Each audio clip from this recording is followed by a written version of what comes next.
অনেকের ফোনই স্যামসাং বা এক্সিনোস প্রসেসরের, তো যাদের ফোনে প্রসেসরটা এক্সিনোস তাদের ফোনে জিকেমটা সাপোর্ট করে না। আমার ফোনটাও স্যামসাং A51 এক্সিনোস প্রসেসর। অনেক কষ্ট করে এটা আমি খুঁজে বের করছি।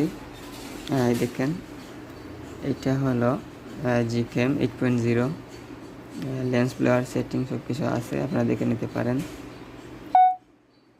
তো আমরা চাইলে লেন্স ব্লার দিয়ে ছবি তুলতে পারি।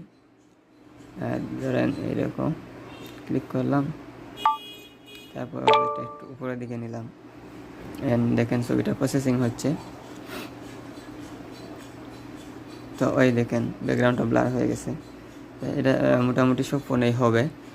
তো অনেকে বলতে পারেন এটা আবার এক্সিনোস প্রসেসর না, তাই আপনারা যারা প্রসেসর চেক করতে চান তারা এই যে CPU Z নামে একটা সফটওয়্যার আছে, এটা আপনার ইনস্টল দিলে হবে। CPU Z, এটার মধ্যে আপনারা দেখতে পারবেন প্রসেসরটা কী।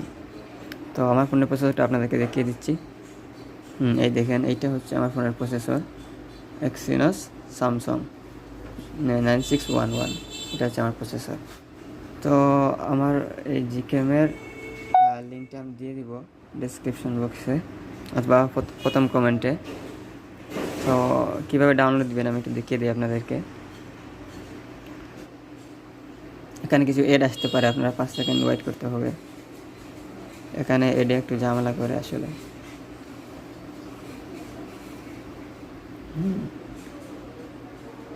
আমরা এই লিঙ্কে চলে আসার পর এখানে চলে আসবে ফ্রি অ্যাক্সেস, এটাতে ক্লিক করবেন। ফ্রি অ্যাক্সেসে ক্লিক করার পর কিছু সময় লোডিং নেবে। তারপর এই দেখেন আমাদের এক্সিনোস Gcam 8.0 পিক এটা লিঙ্ক চলে আসছে।